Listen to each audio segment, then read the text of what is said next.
Hello everyone, welcome to Unscripted Access episode number 178 on the Gamer Access. I'm the host for this episode, Anthony Ta, joined by Lord Vermilion Milan.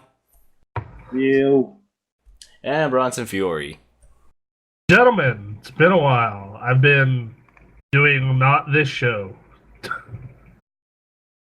But I have been attending your shows quite a bit frequently. Watching Ray do the Garuda Fortress has been interesting. That was a very solid use of 2 hours on a Sunday. For our listeners, yes. For me and some others, maybe. Chelsea is really good at that game, Ocarina of Time, because she's played it a billion times. And I've been playing that game for probably as long as she has, if not longer. So watching Ray in that fortress was just like, come on already. Please stop making us suffer. Yeah, I imagine that's what's going to feel like watching anybody play Twilight Princess. Like, you're supposed to go. Oh my goodness. Like, I'm gonna be the one on the controls for Persona 4, and I thank God for that. I'm also thankful that at least in Twilight Princess things were more straightforward than they are in Ocarina of Time. Also, apparently at some point we're doing Mario 64, and I'm gonna be on the controls for that. Oh boy. So if you want to watch me break down as a human being, that's gonna be the show to watch. Yeah, sounds like a plan. So yeah. Yeah. You got a Heavy Rain at some point too. Yeah, that's gonna be a fun adventure. I think I enjoyed Beyond Two Souls, not necessarily because the game's actually good, but because of, the people there. Oh, that's exactly how I feel about Until Dawn. I fucking hate this game, but this is hilarious. Yeah, plus Heavy Rain's got nudity in it. Moving forward, okay, so... I still haven't got any applications for a new artist. B. Fiore at the Gamer Access, thank you. Yes. We'll be sure to thoroughly review it and seriously consider all applicants. Yes. Moving forward, so... There's literally next to nothing going on other than, by the time this podcast goes up, it's like literally a week before E3, a week before the press conferences are due to start. So... really, all we've got is predictions. Let's do that. Let's do predictions because there's really no news. So, where would you guys like to start? I think Microsoft, just because they're like the weirdest one right now, and they have the most news coming out about them. But okay, well, all right. Let's start with Microsoft then. There's already some reports and rumors kind of surfacing. One is, hey, there's going to be an Xbox One Slim this year, and then there's going to be a Scorpio, which is like 4 times faster than the current Xbox One coming next year, and then things going as crazy as they're going to put out like a new Xbox model every single year, whether it's a revision or like a new system. I think consoles are going the way of the iPad. Like, for those of you who have ever bought an iPad, it's basically like, you're going to get 3 to 4 years out of it, and then you're going to have to upgrade. And that's like max, by the way. Which, in my case, that's not, like, in my case, it might be a little longer, because I use that thing for nothing but books and Hearthstone. So, the PS4? No, I'm talking about my tablet. But yeah, I think that consoles are very much going the way of tablets if all this shit is true. Where it's like, yeah, buy the highest possible and one you can, and then in 3 years you're gonna replace it. So. And it's just gonna build on top of that, right? Because, my iPhone, it may be running iOS 9.3. Yeah, I think that's it. Yeah, iOS 9.3, but it actually still plays Infinity Blade 2 that I bought for my iPod Touch 5 years ago. Yeah, build up the platform from there. Yeah, that's basically what's gonna be. It's gonna be like it's like eventually the PS Neo and the Scorpio will not play whatever the newest hottest thing is, but you'll totally have the platform of all the old stuff. So I think I can get behind that idea. I I can't get, but like first off, Microsoft saying F consoles and going the PC route. Yeah, Like if last E3 was any indication, half the stuff that it felt like half the stuff that we're talking about was like exclusive on Xbox and Windows. Like, because Xbox brand is now stuck on every Windows 10 PC, which I think is kind of a bit of a cheap way of saying we've got the biggest platform in the gaming world because we're on every computer. Which, ugh, really? I mean, yeah, they're on every computer, but I would like the version of Tomb Raider I bought was not the fucking games for Xbox on Windows. It was the Steam version. Yeah, So that's something they're gonna have to figure out. I mean, like, I really like the Xbox app on Windows 10. It works just no, like it's it doesn't. It works just like on Xbox One, and that's really awesome because that's something they managed to like replicate across those two platforms really well. But aside from like being able to see what my Xbox One friends are doing and sending messages to them, not much I could use that app for really.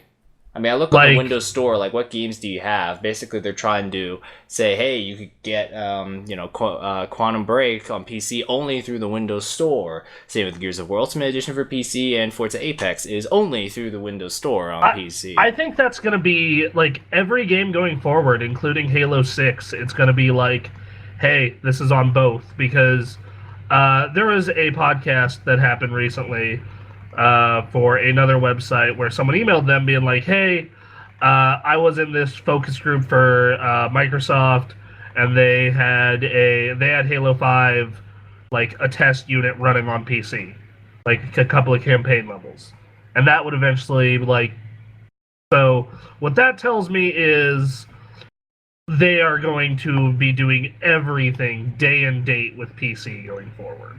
Considering their WMP, Windows, Universal... I forgot what that acronym Project is. Helix. There we go. Yeah, like that That's whole WUP, Windows Universal Platform thing, whatever they call it. Like even Phil Wait, Spencer talked about it a lot. WMD? Is it called WMD? Well, no, no, no. no, it's like WP or something. I don't know. Phil Spencer talked about it a lot, and even I noticed when he was addressing the press crowd, he was like, it is harder to address the dedicated console person. I'm like, oh, so in a way, Xbox is actually having a harder time creating that console experience that's better than a PlayStation 4 is what the gut feeling felt like. I mean, so one of the big things about the narrative with the PlayStation 4 is it's been more powerful and more people are on it. And like one of their things with Scorpio is like they want to change that narrative. They want to be the most powerful out there, which according to the rumors and according to what's been leaked, that is currently the case. It apparently is like 1.5 times faster than a PlayStation 4 Neo. So how do they know how fast to play? Well, they kind of do if they were to like yeah, read off the specs on the issue Neo. The issue I am facing with right now is that everything is based off a theoretical battle right now that doesn't exist yet. The PlayStation 4 Neo does not exist in stone yet, officially, announced by Sony, and neither did the Xbox One Slim or Scorpio. So we're all like so everything that I'm reading is reports based off of other reports. Microsoft does not have a PlayStation 4 Neo right now, so how is it 1.5 times faster? It's a PlayStation Orpheus. The thing is, though, is like those PlayStation rumors were so specific, and like the fact that Sony is like not commenting on it at all is them basically just saying, "Hey, this is happening." By the way, there is a reason why the PlayStation 4 Neo exists. VR, yeah. Yeah. Well, I mean, which I thought it's like, well, okay, so to have a proper VR experience, you have to have the VR device itself, a PlayStation camera, very likely PlayStation Move, and a PlayStation 4 Neo. Damn. or you could just not get into Or VR. I could just buy a VR headset and attach it to my computer because apparently my graphics card is VR ready, according to Nvidia. The thing is, though, a 970 is the minimum for VR. Yeah, but still, I could just buy a HTC Vive or Oculus Rift, whenever that comes out, and plug it to my PC. And technically, my PC is considered VR ready, even if barely. Yeah, bunch of porn, baby. For you, Bremen, not me. Go, Bremen, live your dream. I already am. But okay. Yeah, 1.5 times faster. That's great. At this point, I don't think cost is too much of a. I don't know. I feel like cost has become less of an issue at this point in terms of the Xbox One because they've been shoving out the cheapest, most value-focused bundles out, and they still can't sell that many Xbox Ones unless, that very specific time a year and a half ago. It's because the message for them just got fucked to hell. Like, just to be blunt, that initial, bombshell that Matrick and company dropped just screwed them over so hard. Yeah. I don't think the size of it helped. I don't think the fact that everyone started to realize, hey, this thing is not on a par or faster. Because the thing that, the two systems are, comparable. It's not like with, Xbox 360 and PS3, where it's one is a supercomputer and the other is a very... I don't even know how to describe the Xbox 360. The 360 and the PS4 or PS3 were close enough, and that was it's kind of it doesn't really matter who's that much stronger, versus these systems where the PS4 has enough of a horsepower advantage to where it matters. I think it becomes very obvious because it's they're both x86 AMD 8-core processors. How much more similar can you get? The difference being is the fact that Sony is like I said, it's fairly more powerful. It is a stronger machine. Yeah. I don't know what Microsoft's gonna announce because, when it comes to consoles, Xbox One Slim, yeah, I could totally see that coming. The Xbox One, being a giant colossal machine with its own external power brick, yeah, that definitely needs a slimmed down version. Yeah, it's gonna be slim. It's gonna be the slim, but still with the power brick. It's probably gonna be the slim, but maybe still slightly larger than a regular PS4. I have a Xbox 360 Slim, and that thing's not the power brick. The Xbox One Slim is probably going to be slightly larger than a PS4, is my guess. Because if there's one thing I can say about the PS4, it does get noisy if you're close enough to it on a hot day, or pretty much playing any intensive game, whereas the Xbox One never struggles with a heat issue. And if it does, it's only briefly.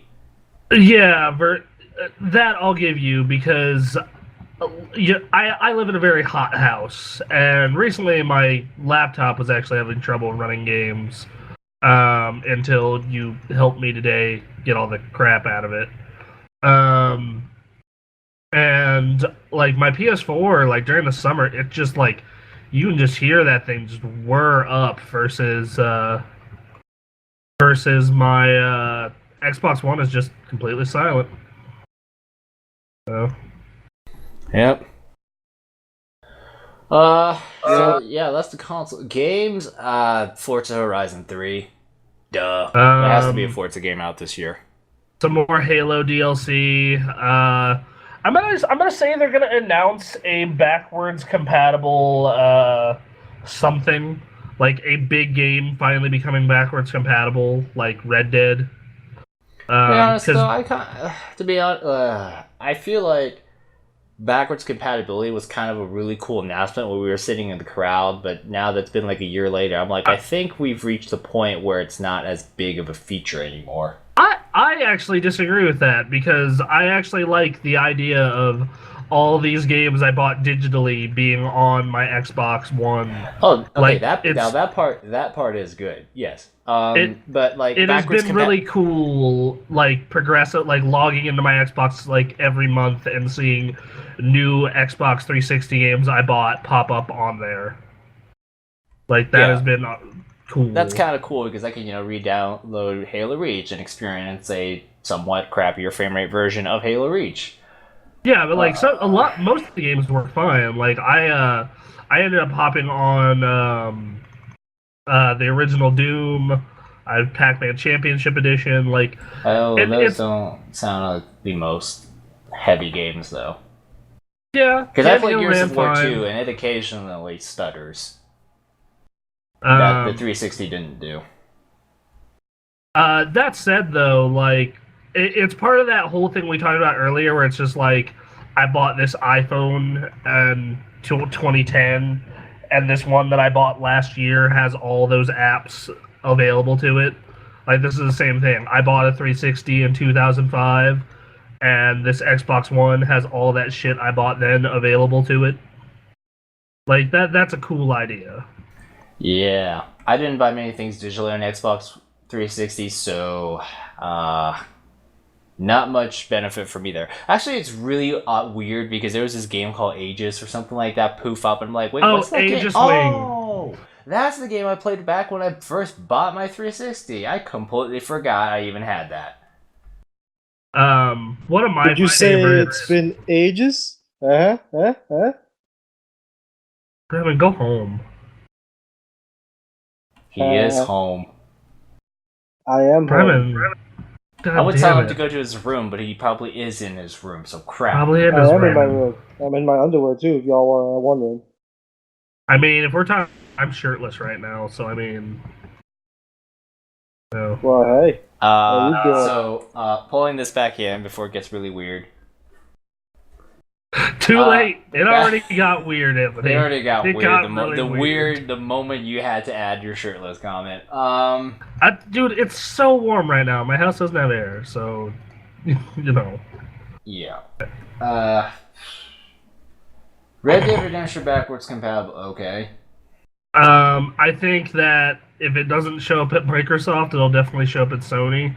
Red Dead Redemption 2. So I think Sony will somehow cough up more money for that. I know that we are definitely going to be getting. This is a rumor that came out recently. One of these press conferences is going to get Red Dead Redemption remastered. So, yeah, that's going to be a thing. If you want to remaster a game, you probably want the more powerful game console. I mean, if that is a game that I would actually get a remastered version of. Like, there are some games like Sleeping Dogs where I just don't care enough. But that's a game that I liked enough to be like, fuck yeah, sure. Sleeping Dogs was fun, man. Sleeping Dogs was awesome. I'm just not willing to pay the game a second time to play a prettier version. I'm totally willing to do that with Red Dead Redemption. Racist. Yeah, it's totally racist. Because the main character's Asian in that one, and the other one's a cowboy. American, damn it. America. Driving my pickup truck. Actually, I think the only person on staff who drives a pickup truck is John. So, I mean, there you go. Yeah, he's Mexican. He's Mex-Italian. Yeah. I'm American Italian. So, there you go. Anyway, Anthony, back to Microsoft. Yes, please. Yeah. I think that we're gonna see stuff that we kind of like. We're gonna see Scalebound, and we're gonna see Halo Wars 2, and we're gonna see Crackdown 3, and we're just gonna see a lot of stuff that we already know what it is. We might see the new Nintendo system. Well, that's we're not gonna see that at Microsoft, but I. I'm But talking about E3 though. yeah, but we're talking about Microsoft at E3. Well, I want to talk about Nintendo. Well, we're gonna get there. Don't worry. Calm down. There's also a Uh, couple of other games that I'm interested in that hopefully comes out with a release date. Because I mean, I played the demos in the last E3, and then I forgot the name now. Damn it! But oh, regarding Microsoft, Anthony, that indie game, Cuphead, that'll probably make the rounds. So, uh, Anthony, Sorry, I got a little distracted. I was saying that indie game Cuphead will probably make the rounds at Microsoft, What along is with Cuphead again? Is it like that old cartoon, yeah, 30s it's like cartoon? that. It's Oh, like okay. that shooter that's set in like a old timey cartoon. Oh, Um, gotcha. yeah, so I think that could be cool. Wasn't Um, it Phantom Dust? that I believe got canceled, and that's Huh. unfortunate that because I know a lot sucks. of people. That was actually a good game. I remember that game. Yeah, a lot of people were really excited about the new one, but apparently it just didn't draw enough interest. See, and this is why you're losing, Xbox. No, Xbox is losing because they made some bad marketing decisions in Well, this is 2013. one of the reasons why they're losing. Um, but I Because I don't think. remember that. Well, I remember that game being Xbox exclusive. One game that you can only play in Xbox. I just don't think Microsoft cares about exclusives anymore. Like that they would rather say, hey, as long as they're playing on somewhere where we are, then we kind of don't give a shit. And yeah, we Well, have some yeah, in exclusive Microsoft's case, brands. it's like, yeah, if you build a gaming PC, you put Windows on it. What are you gonna do? Game on a Linux? Game on a Um, Mac? Like, where else are you gonna game? Oh, right, you oh, have to get Windows. we're gonna see Sea of Thieves. That'll be one that we're gonna see. Oh, Oh, that's that right, one that game. That's thing. that one game where we could all team up and become pirates, wasn't it? Yeah, we'll all play pirates on Xbox and PC. Dude, I'm down for that. Yeah, we'll make someone walk the plank. It'll be great. We can rape and pillage as well. I don't. I think it looks a little too family friendly for rape to be in there. I think Daw. pillaging will be in there. I don't think rape will be in there. Sorry, Brevin. Daw. Yeah, Sea of Thieves, yeah, that would be good. Microsoft has some stuff like that we're just not acknowledging, like Scalebound, Crackdown, Halo Wars, Sea of It's Thieves, probably because we haven't heard Cuphead. anything about them in a while. Like, I haven't Yeah, seen like any news by Halo Wars 2 or Crackdown. Oh, fucking Crackdown. What, you like Crackdown? No, I actually don't.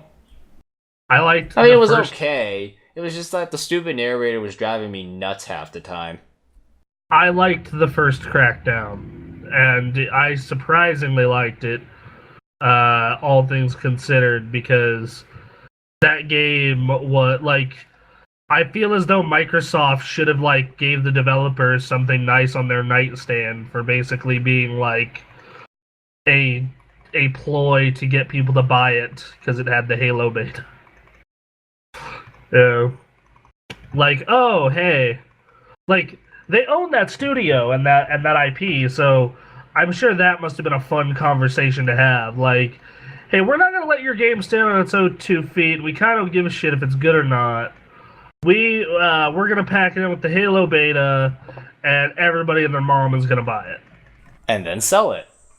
Yeah, and then sell it. So that'll be a thing for Yeah, us. that game was very common in the bargain bin because really that's the only real reason why you would buy Crackdown. Even though I mean, it was run by a studio that was headed by a guy who actually founded Grand Theft Auto, I think. it wasn't a bad game. I had fun with it. It was all right. I mean, it's just the fact that you have it was sort of like Infamous in a way, but at the same time, you could have like superhuman strength and just kick cars and then just jump 30 feet into the air. It was really crazy stuff. It was a game that you dick around in. I mean, Yeah. let's just call it what it is. I mean, it's fucking. It was also a game that I played that slowly broke down my 360. No, that's just called owning a 360. I know, but it was one of those games that I fondly remember playing in saturated red, along with Mass Effect 1. Oh, yeah, I remember. That's how I remember a lot of Brutal Legend, is just red. Just that, because I was borrowing your Xbox for that. And it just yeah, because it wasn't breaking down into the warranty, so I had to give it to you because at that time you've probably broken 4 or 5 systems. So I was like, "Here, I can trust you to break this thing," and you did. Yeah, like I said, I've had 9 different 360s, and you know what the sad part is? It might go to 10. It might go to 10 because when I move, I want to have a 360 still, but my mom has been using and getting used to that one I currently have. So I might just give it to her and buy one used. I always wonder when I look at the Xbox sales numbers and PS3 sales numbers, how many of those are actually people repurchasing a system because a revision came out or because it broke? Well, I mean, especially in the 360's case, because I'm just like, okay, so people had broken 360s. They either got a warranty replacement that broke again that got sent to another warranty, or they bought a new one. In my case, I got 2 360s. One was the original, which broke and then sold after the warranty one was given, and then I bought an Elite, and that's my second 360. So technically, I bought 2.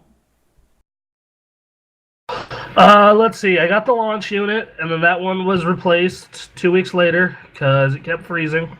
Though I think that one was partially my own fault because my entertainment center was very tiny, and I was used to, game consoles that were somewhat durable.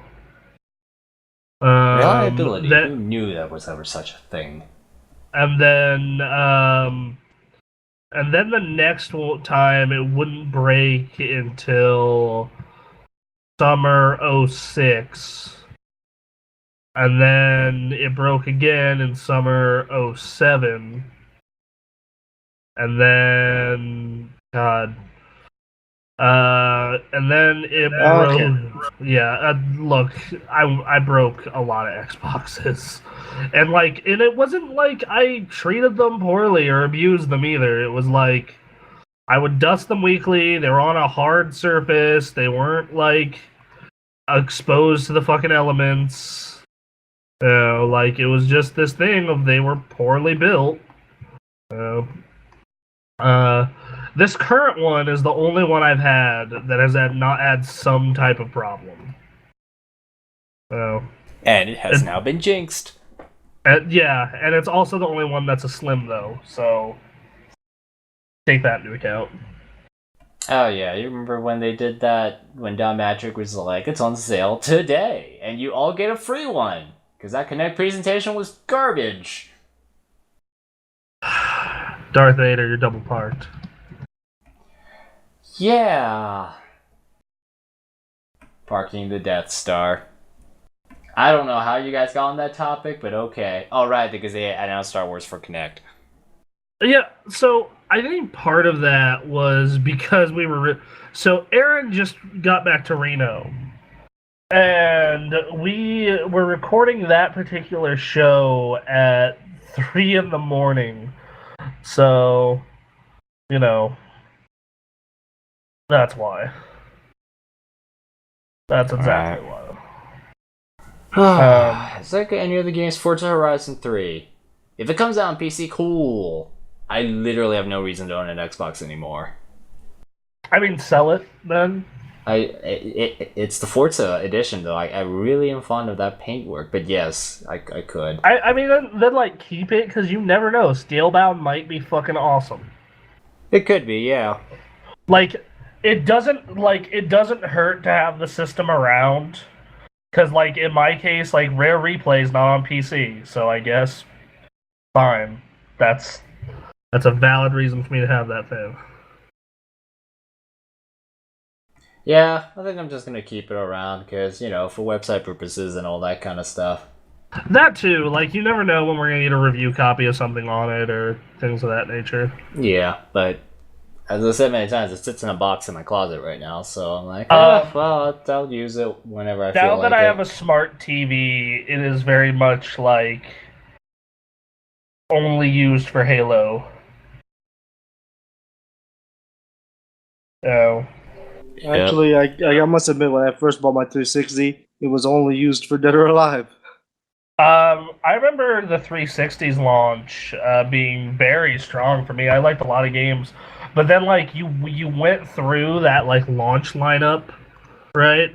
At least in my case, I did, and then that like you didn't have anything to play until Dead or Alive and Oblivion, and then and then like once you got sick of Dead or Alive, all you had left was Oblivion, and Well, you were actually, just for me, it was Dead or Alive and then NBA basketball. yeah, I did a lot of Madden. Like, if you know, I just don't count sports games. Like, those are like always an ever-present factor for me, at least. So I'm less inclined to be like, yeah, sports game X. So Yeah, but see, the difference is with me though, I find myself playing, NBA a lot actually. oh yeah, I'll no, dude, I play Madden like every week for some reason. Like, it's just like it's very much a game that I'm like, it it's not something that you buy the system for and that I couldn't have got elsewhere, just not as pretty. So, um, but yeah, well, I don't know. I'm kind of curious of how big of a deal Microsoft is going to make out of Halo Wars, and that's another game that's also on PC, and thank God for that because the PC version is 1,000 times like you can actually control an RTS with a mouse and keyboard. So, so, um, all right, so Anthony, this is what I'm gonna say. I think that they're going to have a. I think they're gonna have a price drop along with the Slim. So it'll be Slim's coming out this holiday, and I'm not sure if they'll announce it at E3, but I think we're gonna get a $250 Xbox One Slim at some point this year. At this point, considering that you could pretty much describe an Xbox One and PS4 as a glorified laptop in terms of power, if that's one crude way of putting it, yeah, that would be really nice. So I'm sitting here and I'm like, what is? Oh yeah, they're gonna talk about Hololens again. I think they will talk about HoloLens again because last year they gave that demo and everyone's like, ooh, and then forgot about it. they're also Well, you gotta partnering. admit though, it was actually a lot better than the PlayStation's when Sony's VR demo. Well, yeah, Yeah, because that Sony broke. didn't really show VR. They like had like a 20-minute thing. Well, they You tried know? a live demo, it just didn't work. Yeah, like they tried a live demo and it broke, so they're like, moving on. Uncharted I mean, 4, that live thing broke, but at least we knew that they tried playing it for real, so video. yeah. In fact, there's actually a trophy in that game to recreate that bug. You guys know about that? Nope. Yeah, like you start the game from that exact chapter, and then like save and reload from that point, and you'll get a trophy. Oh boy. So that's them poking fun at themselves, I guess. Yep. That's good to know, I guess. Yeah.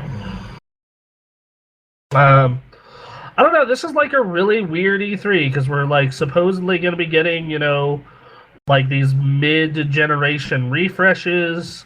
We're probably going to get a price drop. We have no idea. Like a lot of the games that Sony and Microsoft are both doing haven't been announced yet. I like more than, but like just the really interesting stuff is not on the show floor though. Like that's the thing that I'm getting out of this though. Uh, Mm-hmm. so so people at home, be happy. You're not missing much. In a way, yes. So, that's it for Microsoft. Because I can't think of much else besides like HoloLens and Gears 4. They'll probably talk more Gears 4. Oh yeah, they're gonna have a freaking long Gears 4 demo, I bet you. Last year's demo I don't think was very impressive because it was like, we need a cool cinematic view to showcase graphics power. Because they always have to do that whole, hey cameraman, look to the right, see that view? That's how beautiful our game is. And honestly, that demo that they had of Gears, I was not, like, the demo and this beta, I was not impressed with it. Like, it's not like Halo 5 where I came away with it going, that looks really interesting and cool and different. Like, this looks like we made the safest Gears game we could possibly make. Please buy this. Thank you. A checkbox game. Yeah, like... Does it have chainsaws? Check. Does you have new executions? Check. So... I mean, Use an Unreal Engine? Check. Actually, that beta, like I said, seems fine, but it's not something I'm, like, super hyped for. It's cool that it's coming out the day before my birthday. That's kind of neat. So, like... So, yeah, that's my guess. I don't feel like I'm going to be, like, too wowed walking out. Oh, yeah, maybe something about Dragon Age. You never know. EA. EA will probably have something. Last year they had an EA Access promo reel at the Xbox conference, and the year before that was Dragon Age Inquisition. So I think they could be Mass Effect Andromeda. That will blow people's minds away. I think that'll. Now that I think about it, I think that'll be definitely some presence at Microsoft, if not in a very large capacity. I still think that even after Mass Effect 3, there's a sizable amount of Mass Effect fans out there. So, Mass Effect for Andromeda, sure. No, dude, yeah. I know plenty of people who are like, fucking love Mass Effect. You know, so I'm kind of in that camp where I'm just like, I'm done with you, BioWare, but I'll still buy your shit anyways for reasons I don't understand why. I know that, like, personally, I you know, like, I'm not a big... I don't have the same love for that company as I did when Mass Effect 2 came out. Like, I loved Mass Effect 2. I thought it was a wonderful game. It really got me on board with that franchise. And I was very excited for 3, even though I associate Mass Effect 3 with back pain. Which that's a different story. I remember that. Oh my god. Disc now. Like, let me tell you, you never, ever, ever want to have a back injury. Yes, okay? I agree. Because I only injured, like, half of my back, and even then moving my arm was extremely painful. I had, like, a full lower back injury, and I was out of work for a week, and just, like, doing anything was just actively painful. Even nudging. Like, just moving. Just fucking moving hurt. So much. Yeah, but in any case, for me, it was like, after Mass Effect 2, it was, but, again, I still buy their stuff anyways. I'm like, yeah, it's kind of good. The great pace of agreeable good games, I guess. Yeah, which, like, I just don't like games like that anymore. Like, I just... I don't care either, but, you know, it's like, I played The Witcher 3, and it's, you know, sometimes you just have, like, a long stretch of just, like, blandness, and all of a sudden you get a game that comes along that reminds you why you like this genre in the first place. In my case, it's like The Witcher 3, because I was going through, like, Dragon Age 2, Mass Effect 3, Dragon Age Inquisition, Skyrim, and I'm just like, you know, maybe I'm getting tired of the Western RPG genre, and then in comes The Witcher 3, and I'm like, oh, so I remember why I liked this genre to begin with. I'm hoping that I get that very soon for Japanese RPGs, because, like, I loved the old Final Fantasies, and, like, Persona 3 and 4 are two of the best games ever in my mind. But man, when was the last time When was the last time we had like a just genuinely great JRPG? I don't mean good. I mean like. That's kind of how I felt about a lot of games in general, and I'm just like, am I getting a little tired of games? And then I play Twilight Princess HD, and I'm like, oh yeah, this brings back a lot of memories. This is why I play games. Yeah, that's how Sometimes I think, that actually brings up something. Sometimes it's a good time to sit down and play your favorite game ever to remind you why you fell in love with games to start with. Like, it reminds you why you care about games and why you love the games that you do love. Yeah, like I definitely agree with that premise because, because I love video games, but like earlier this year I was like, am I getting burnt out? But then I played some genuinely really awesome stuff, and I was like, no, I was just waiting for some really good games. Yeah, it's just like that's what you start to realize. Maybe games are slowly becoming blander and lamer. No, like I think it's like the general trend or something. Oh, but yeah, like so I think a lot of it has to do with the fact that like because we're getting older, we've seen a lot of what a lot of games have to offer. So it's hard to be new. Yeah, like it's hard to be fresh. I mean, we saw that with Uncharted. Like Uncharted 4 is probably the game of the year this year. But, like, playing it, I was just like, yep, you guys made Uncharted. It was a better, improved, I had that exact really same well-made Uncharted. I had that exact same impression because I was like, when I played Uncharted 2, I was like, oh wow, mountain chase scene. Oh wow, train scene. Oh my goodness, the helicopter is still chasing me. And then in Uncharted, it's like, so there's a lot of cliffs. They're gonna try and collapse the cliff. They did, and I'm like, yep, it's Uncharted. I mean, that's how Uncharted works. But everything Nathan Drake touches turns to shit. But I saw that coming. Kind of surprised his rope never snapped. I was waiting for that to happen at one point. Yeah, but yeah, it was just like, yep, it's Uncharted. I knew that Nathan Drake was gonna be in another adventure. I knew that just about everything is probably gonna collapse onto him, and the enemies are gonna have an unlimited budget, and he's gonna have humor. Yep, it is Uncharted. It is a formulated Uncharted. Not that it's bad, because it's still hella awesome, but it just you kind of knew. Yeah, you know what it is. Going to happen. I mean, that's kind of why I think Doom has been doing like a lot of people I talk to came away from Doom being like, that's awesome. And I've played Doom and I absolutely loved it. It's one of my favorite games this year. It's probably my second favorite game this year, in all honesty.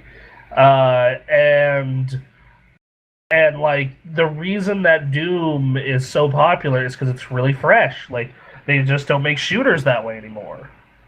Like they just don't make shooters where you can hold like 20 guns and you have to keep moving and shooting and you don't reload and it's very reactive.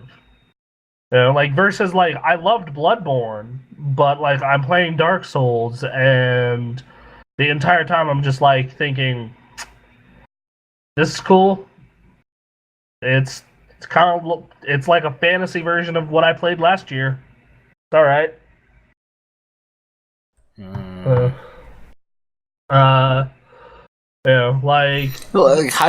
Sometimes I said, I was like, this is the nightmare that it is to be the head of a Nintendo game project if you're on the Super Mario or Legend of Zelda main series team.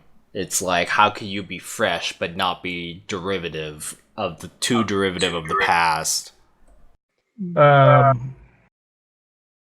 Yeah, I mean, think about look at Overwatch. Overwatch is super popular. Why is it super popular? How many shooters like Overwatch are out right now? That and Overwatch ties to nothing before it. Yeah, because it's like World of Warcraft tied to Warcraft, and Heroes of the Storm basically took a lot of characters from various Blizzard franchises, and StarCraft 2 came off from StarCraft 1, and Diablo 3, well, that's more Diablo, whereas Overwatch is a completely new thing that has no connection, that has no past to it. Until now, that is, because the game's out. Yeah, and it's awesome. And I think that most either you need to do a completely new idea or relatively new idea like Firewatch. You need to be entirely fresh like Overwatch, or be like Doom and resurrect a gameplay concept that hasn't been around for a while. Here's an idea. Here's an idea. Just at the top of my head. Actually, it's been a while. And I'm sure Bronson might appreciate this one. They like for the next Batman game, if they're ever gonna make one again, fucking make it about like freaking Batman Incorporated, where you get to, create your Batman, your own version of your Batman. I think that Right. there have been MMOs like that, so I'm just saying, dude. Right? Like, who wouldn't want to be like, their version of their own Batman? DC Universe And you Online? Yeah, like No, DC not Universe that. No, Online it's did different that. though. Yeah, but it's a different way. I'm talking about being presented like in the Arkham City type looking thing. I don't know. I'm just saying that. That potentially be a cool idea. It's just there have been games like that before, and there are plenty of superhero games out there. So it's really hard to be fresh. Like the reason the first Dark Souls games and Bloodborne was so popular is because they were that style of gameplay has been around forever, but it's just that hasn't been done in a while. You You know what know, I think? You know what I think also though. You know what I really think it is also is that Mm. most games that have been created, like let's just a few of the games out there, is the difficulty. They became so you can just plow through them in an hour or 2 hours, 3 hours. I don't think that's it. Like I've never been one to be like difficulty is what's causing it. I think you should have multiple difficulty settings. I think Yeah, every like, game. people like me want to actually finish a game, and I don't like. I don't see myself as the guy who has enough time or patience to play Dark Souls. I mean, like, trying to beat the first real boss of Demon Souls was enough. I'm like, I'm done with this game. I don't have enough time or patience to play this game. I feel as though like one day I would love to sit down with you and play Dark Souls 3 or Bloodborne because I the reason I say that is because I think Demon Souls is the hardest one, and those games have opened up a lot since See the that reason? game. Yeah, because like Demon Souls, like you couldn't even upgrade any of your weapons or armor. Whatever you picked up, that was it. Demon Souls was very much pound you in the ass style game. That's what I'm saying. You had to think about shit that you had to do. But like playing through Dark Souls 3 and Bloodborne, it's very much this. It's not really that hard. Like it's challenging at times. You know, will be parts where you die a lot, but usually if you are dying on the same thing over and over again, like it means like, oh, I'm probably underleveled, or I don't have something I need. I'm gonna go backtrack and figure out the problem. You know, like, and I think the thing about that a lot of modern games do is they just let you mindlessly plow through them. Which I think that should be something for the people who enjoy that. But I also think the game should have like I think Diablo 3, the current incarnation of it, is perfect. Because there's difficulty is normal up to like super ridiculously hard. And they have literally a difficulty for everyone. So I mean, yeah, it just and comes. also it shouldn't be like hard difficulty is one hit and you're dead. No, not like that. You know what I mean? Yeah, like that's cheap hard difficulty. Like yeah, it's like I call it BS factor. You don't want the difficulty of your game to come from BS factor. What is BS factor? Well, usually it's tied to something like luck. Luck drives players insane. Just ask anybody who's played an MMO. Fuck you, RNG. Yeah, RNG, luck, yeah, that shit just drives people nuts. But yeah, so I think that single player games or co-op games, need different difficulty levels, and that's, in my opinion, a genius part about the way MMOs have gone. Where like most MMOs nowadays have stuff for players who just want to like explore and quest and do pet battles, and then there's difficulty for people who want to pound their head at a brick wall that is a raid boss for 4 hours and Well, finally kill it. remember the back in the old days, like you would play Double Dragon like crazy. Why? Because not just because it was fun, right? You wanted to finish it, but it was hard to finish it. It wasn't Back just in like the thing is, back in the old days, games were a lot smaller and shorter. So to make them well, no, last, they need. I'm not talking about that. I'm not just talking about that. Like you'd play Contra religiously because it was fun. I think a perfect example is Ray and I streamed Battletoads Arcade on the Rare Replay when Rare Replay was coming out because we got a copy early, and we added up like, okay, we beat Battletoads in about 3 hours.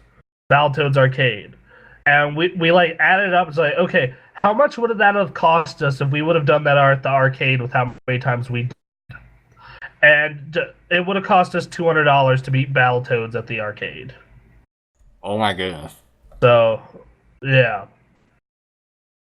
So, like, those games were designed in a way that was very much made to get out money through difficulty. And even Double Dragon is short, dude. I beat Double Dragon in an afternoon once. No, I know that, but I mean, like it was a challenge for you to even get through all that whole stages and shit. Yeah, but like a lot of it was just like very cheap difficulty. It's just like, well, I died because this thing came out that I didn't see, and the reason I didn't see it is because there's no way to dodge it unless you know it's coming.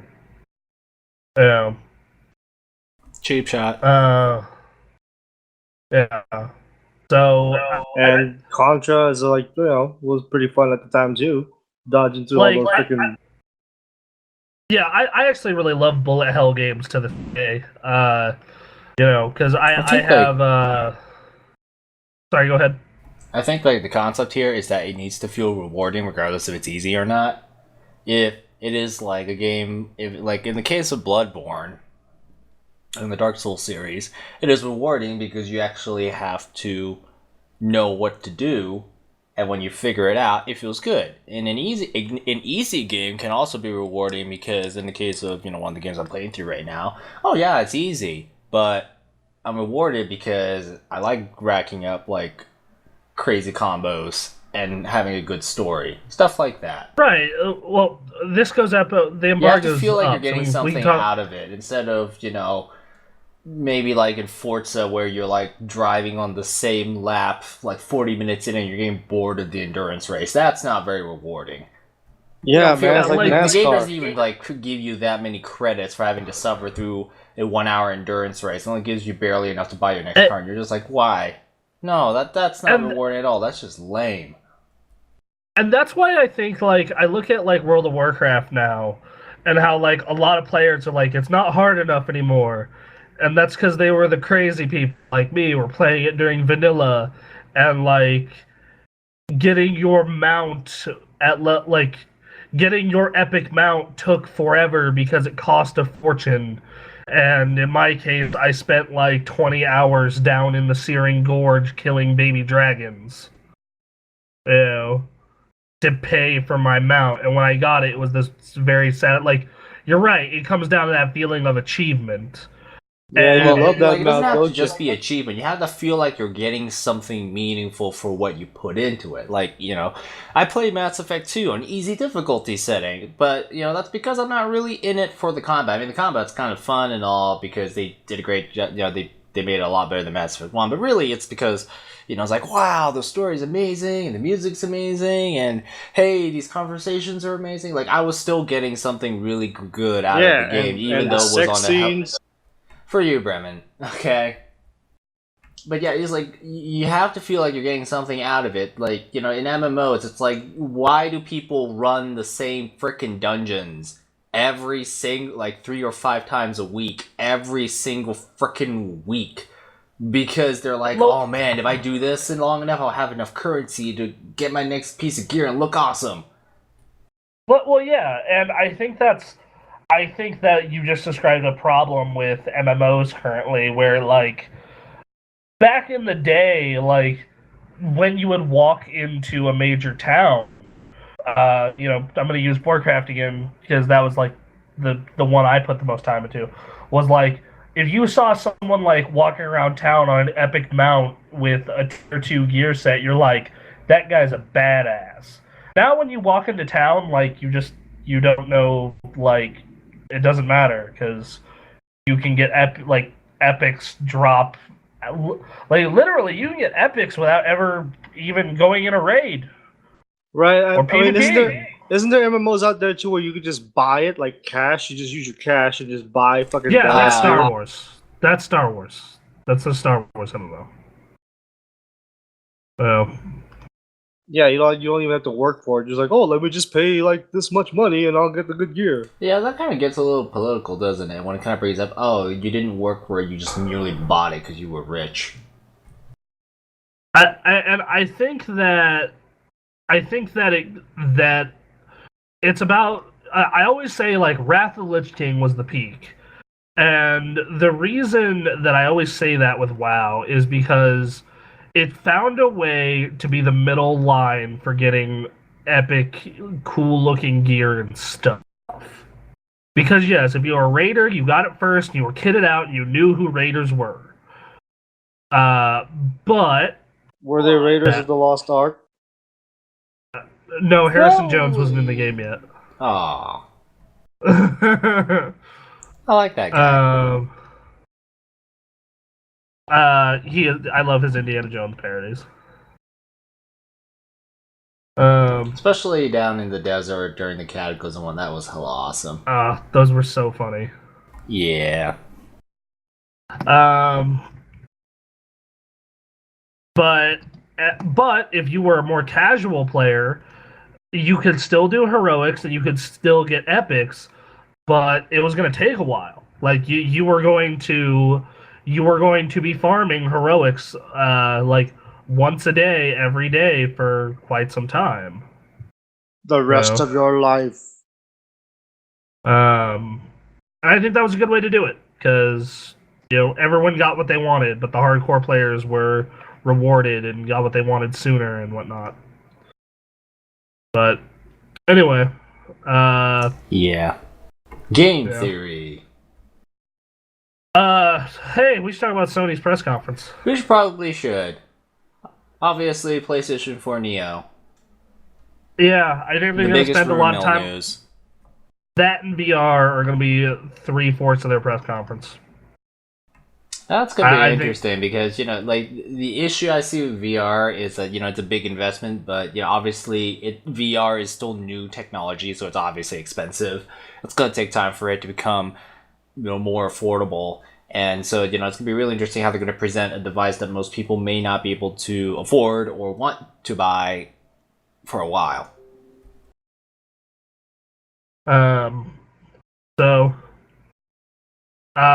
What I was going to say was, I think that Sony is going to come in and they're just going to be like, VR, Neo, VR.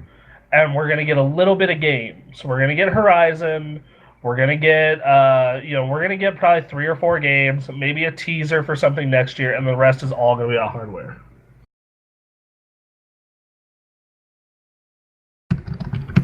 Yeah, that doesn't sound like much. And that's a bummer to say, but I think that, that's what we're going to get. Other things at Sony, I think they're going to continue that, we executives connect to you gamers. I always found it awkward, even though, sure, yeah, okay, some of them actually do play games. All right, it's just, I always felt... straight up, there's one of those guys is actually in one of the forums I am in and plays Destiny with the people in it. Speaking of which, the new Destiny expansion. It's probably I going to be want. announced there because they leaked a picture of the art was leaked. I forgot what it was called. Iron something. Yeah, Ironborn. I think so as well. Like I think that they're gonna have like Destiny will be there. I think Final Fantasy will be there in some capacity. They need stuff to like get the crowd cheering like a party because I noticed that's what Sony's been doing since like they started with the PS4 was, get the crowd excited and cheering at Last Guardian. Last Guardian is Yeah, coming, right? yeah, that's supposed to be out this year. Okay.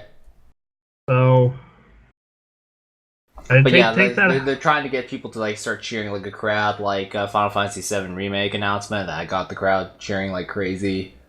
Same thing at PlayStation Experience. They want it to feel like, you know, it's like the cool kids' place. You got the Yeah, fun, you got the cheering, you've got the party.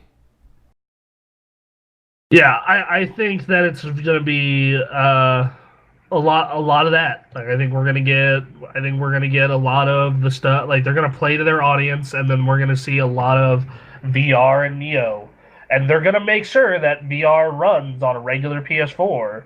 But they're very much gonna be like, they're also gonna be like, hey, if you want the best experience for VR, gotta get a Neo, $400. I still have trouble trying to justify that thing. It's like, it's for VR. Yeah, I'm like, okay, cool, but VR is still a new technology, and that is expensive, so not many people are going to buy it yet. Well, I'm gonna be one of those people actually that's not gonna buy it right away because like for example, I don't know, PlayStation Move. Yeah, that went well.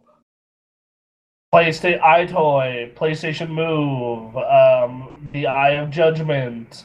Sony has a long history of like very shitty hardware decisions, Well, and it's probably more like experiments.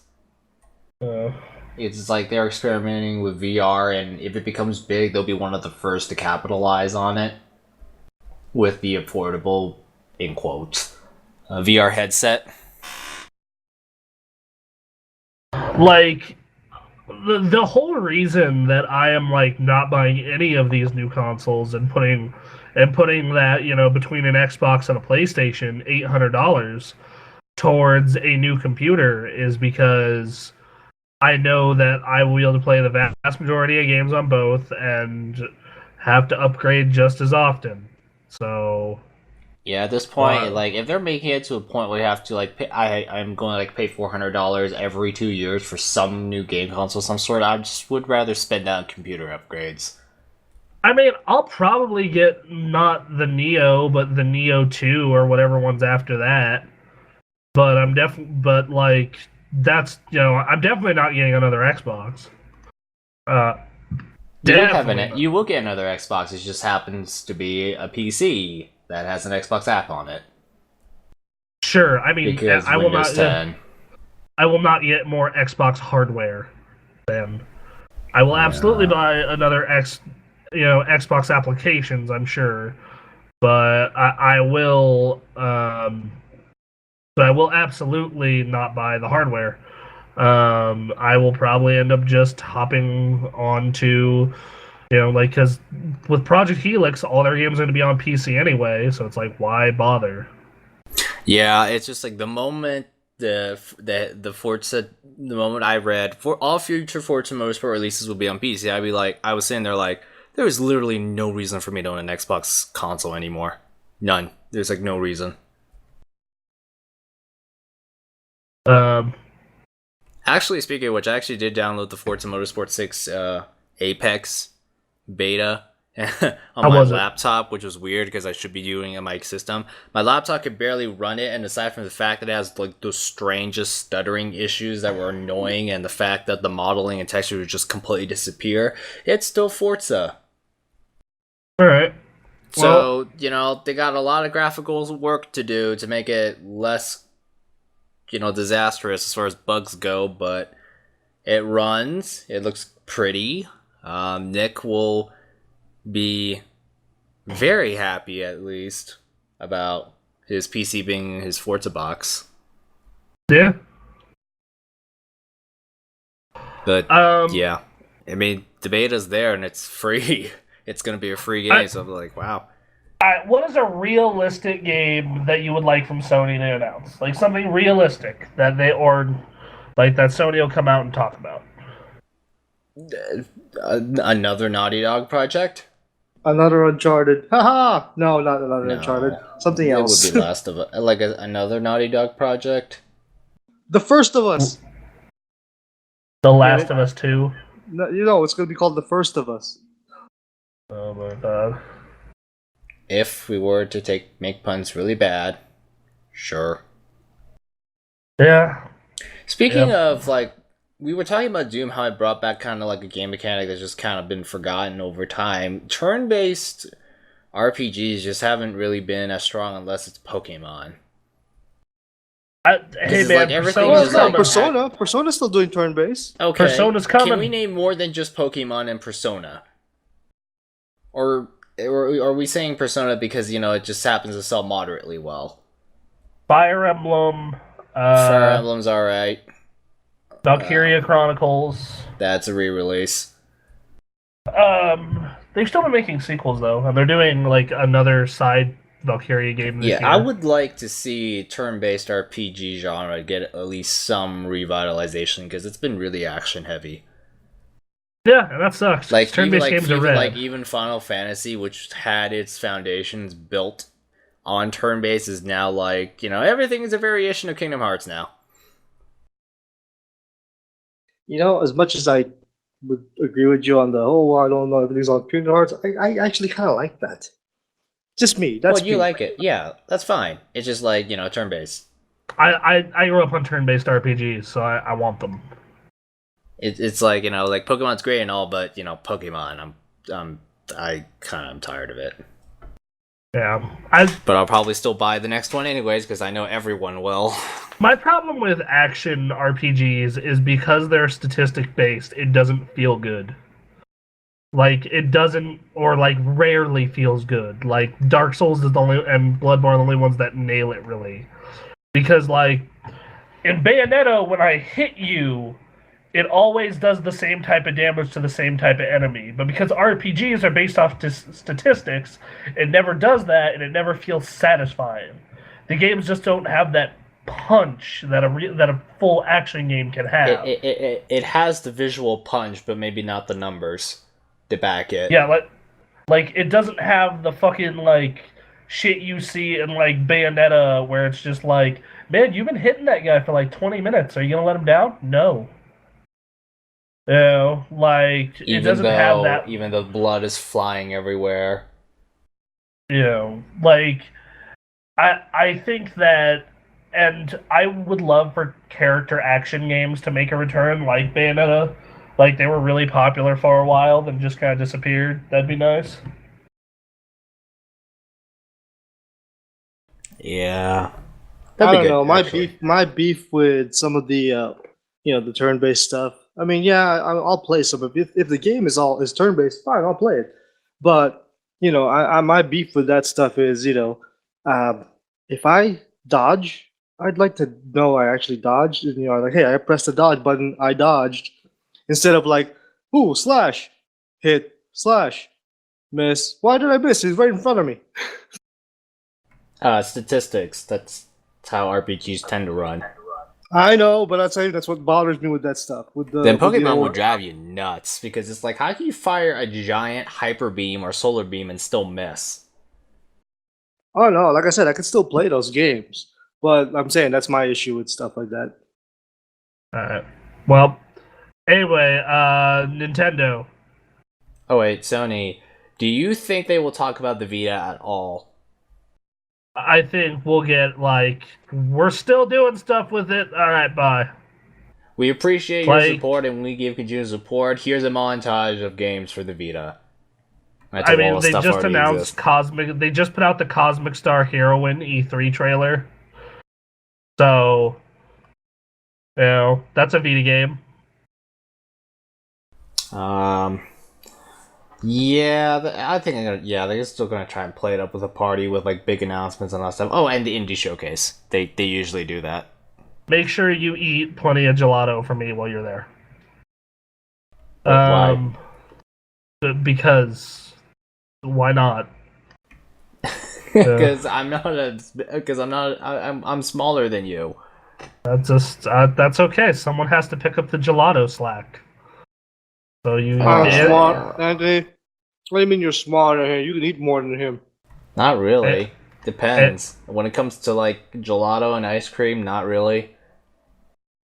so Anthony, I'm depending on you to eat a lot of gelato. It's very Okay. important. It's very important. You're gonna have to give me the quota, dude. Okay, I think I ate like 7 cups Okay, I will last film that E3. shit. Yeah, it's like, can you eat 7 cups of banana gelato? um, uh, maybe if you change it to mint ice cream, mint, I that don't would be think better.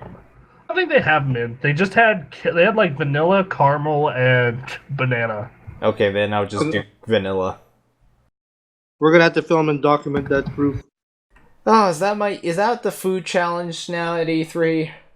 Can Anthony I'm match Bronson's gelato quota? I'm actually we're over here at the home base show talking about eating a giant Rice Krispie sheet. So I mean, we're gonna be having our own stupidity back home. So yeah, Man, I that's a hope I don't thing. get food poisoning again. Well, it doesn't matter if we get food poisoning because we're home. I know. Like in my case, it's gonna suck because I was knocked out for a whole night.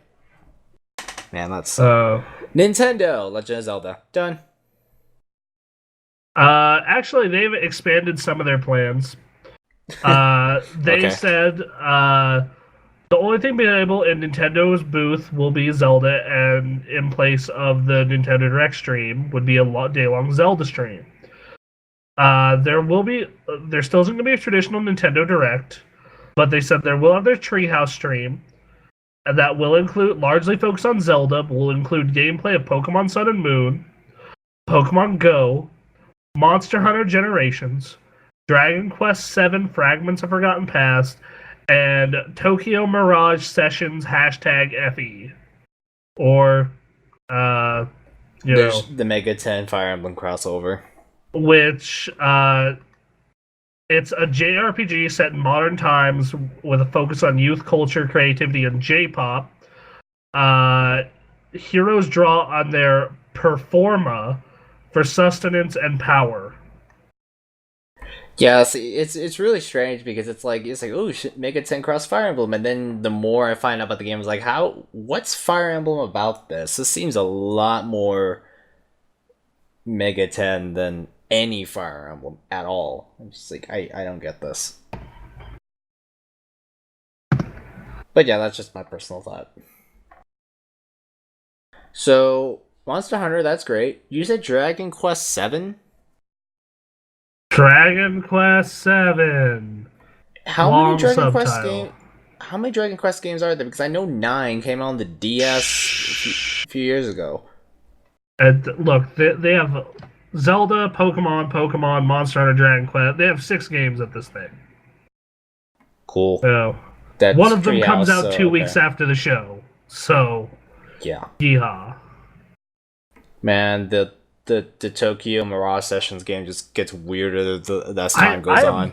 The more I hear about the game, the more I'm just like, fuck yeah. Sure, why the fuck not?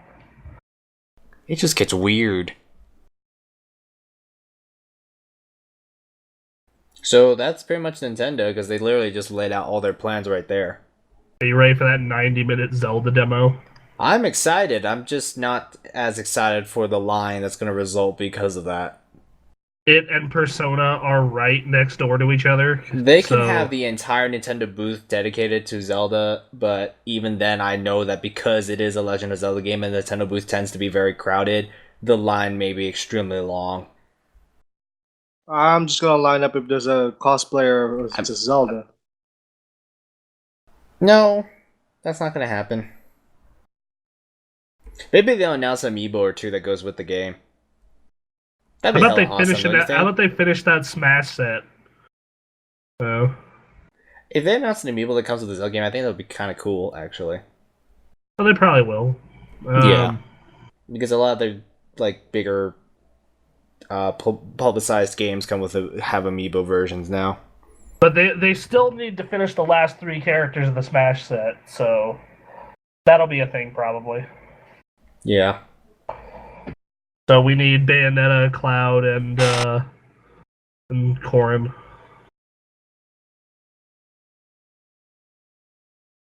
Yep, that would be cool.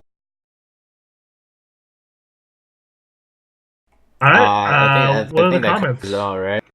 Comments. We actually have some comments. Hooray! Yay! All right, go for it. Cheer. Yay! Yay! Okay. Our first comment is from Marco. Polo. Thank you, Vermin. I actually saw that coming. That was actually pretty good, brother. I'll give you that one. Okay, so Marco says, "Party all day, every day for Sony." Those numbers are really nothing surprising, though. This is referring to the Sony sales numbers that we very briefly went over because we're like, duh, Sony sells number one in sales again. Duh. Uncharted 4 has been an amazing game, probably my favorite for this year. I will probably say that too. Yeah, I agree right now. As of right now, I agree. My top 3 is Doom, Uncharted, and Overwatch, so yeah. Okay, next up is from Uncharted. Next up is from Little Bit. Stop hitting yourself. LMAO sounds about right. I don't remember where that refers to. Okay, I don't actually. Sony has always been like the annoying big brother of gaming consoles. Getting a new gaming console every year or so is no good and way too expensive for me. Part of why I usually play PC games instead of worrying about a console. Yeah, well, okay. For me, I don't know if I would look at it as a big brother thing, but at the same time, yeah, I do agree with the part that, I just want to have one awesome computer and be happy with that. I mean, that's kind of where I'm going. Like, I'm building just this beast-ass rig, and then I'm going to not, like, buy any hardware for a very long time. For me, it's just like, Nintendo is too much of their own thing to, like, just say, I'm going to drop Nintendo. So it's going to be like, I have a computer and a Nintendo system. That's it. Like, mine's going to be, I have a computer and a Nintendo system, and when PlayStation finally, like, PlayStation, I will have to wait for a killer app, but eventually I'll probably do it. When they put out a shining star on the PlayStation, then I will buy that system. Wait, that's all they gotta do is put out a shining star. They could probably just build one into it.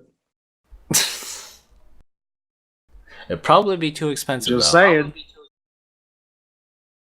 That 1080 is gonna be beast. I'm drooling over it. All right. What's the next comment? Those are the only 2 comments that we have. You guys only got 2? Yeah, for the past week at least. I'm sorry. I know it's a bit of a bummer, but thank you for giving comments. Thanks to Marco a little bit. What's up, guys? Fucking get on it. Comment. The fuck. We actually answer all comments as long as it's not like, too vulgar or that kind of shit. But yeah, you even if you say hi, we'll say hi in return. Yeah, like, like the Gamecast is a garbage dump. That's why we talk about marijuana edibles and high horse fighting. Anyway, cool. So, gonna give the shameless self-promotion reel. Be sure to like us on Facebook, follow us on Twitter, follow us on twitch.tv/thegameraccess. If you would like to donate to us, we have a donation button under the video player on our Twitch page. Be sure to check out our other shows. 60-minute access this week is of Doom. Super Chromatic Awesome Go Playtime will continue with Bro Ray trying to do a very bad job sneaking throughout the fortress. Dear goodness. Why? Check out Bronson's Soapbox. It's about Bronson rating his favorite World of Warcraft expansions since, it's been out for a really, really long time now. God. I actually hit Wow. slash played on my main character the other day, by the way. 88 days. Yeah. Which, How many let's other see. games do you put that much time into? which, to put that in perspective, that's 2,112 hours. Yeah. Check out Playing God. This past week, as it was Stephanie who drew Isabel from Animal Crossing. Be sure to check out Gamecast, which Bronson has described as a garbage dump. It's a fun garbage dump. We have a party. You know, we Yeah, have they No, go take a ahead. dump on each other. No, not that kind of party. We have a fun party. We talk about weird shit, and then occasionally video games. Occasionally. And I think that is our show reel. I'm going to throw this ahead of time because this probably is the last Unscripted Access episode before E3 starts. Because the Monday after this one goes up, some of us will be at E3, and because of all the news surrounding it, it's not going to be very practical to try and put in a regular Unscripted Access during a very news-heavy week. So, and we might as well announce some of the plans that we have for E3. As far as the crew that's going to be in LA, it's still kind of a little bit up in the air. We're trying to figure out what we can do because, well, let's just say public Wi-Fi is not really the best friend you could have. But meanwhile, we do actually have a press conference streaming team. If you want to check that out, Bronson, you want to describe more about it? Yeah, so Ray and I and our friend Chelsea are going to get up at the crack of dawn and do a pre-show before Microsoft starts and talk over Microsoft because you'd rather hear us than businessmen try and sell you shit. And then you could hear us scoff at all their trailers and stupidity, and then afterwards we'll grade them. And then me, John, and Ray are going to do the same thing with Sony in the afternoon. We're taking So yeah, and then I don't know what we're going to do for Nintendo. That's kind of still up in the air. It's going to be fucking awesome, though. I can imagine that is fun because, the last time we ever did that, which probably was... Yeah, we did Sony's, and we basically had our eardrums bursted because one of our staff was... The Kingdom Hearts 3 announcement was huge. Well, we did all three that year. We just did them. It's just that was the memorable one. Yeah. We did the Microsoft one, and then we watched Sony just stab Microsoft in the heart. Oh god, that our entire reaction to that, I remember, was just dude, they're killing this press conference.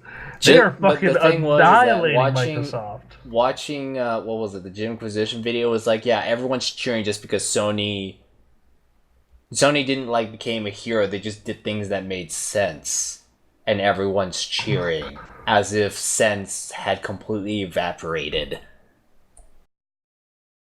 It was an interesting view based on how everyone was cheering over the fact that PS4 can play used games. Yay! Even though it's not really supposed to be that big of a deal, because that was the same as before. Honestly, last year there should have been a lot more cheering for backwards compatibility. A lot of people just the fact that that's an engineering marvel. I want to sit down and hear their engineers tell me how the fuck they got that to work. I imagine it's a lot like how people got PlayStation 3 emulators and Xbox 360 emulators to work. It's just on a, actual commercial scale at Microsoft. Yeah, because it's basically emulation. It's just that when your 360 just isn't really exactly what you call a powerhouse PC, and trying to get a 360 game to run on it, it's actually a challenge. Yeah, well, I mean, it absolutely is just because different architecture, and I've been generally impressed on how the games run. I booted up Gears 2 and tried it out.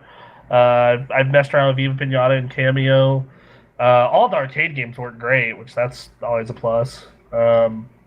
Yeah, there's still some stuttering issues, but all things considered, actually, it's playable. I wouldn't call it like a direct replication of a 360, but it is playable. Obviously, the thing is, though, my 360 is currently being used by another human being, and I'm also lazy and don't want to set up a what would that be? 1, 2, 3, 4, fifth box hooked to my TV. Yeah, the only thing I have to deal with before I could play a game is that if I don't want to start over, I need to get on my 360 and transfer the file into the cloud, and then I can play an S1. That's what I did. That's what I had to do with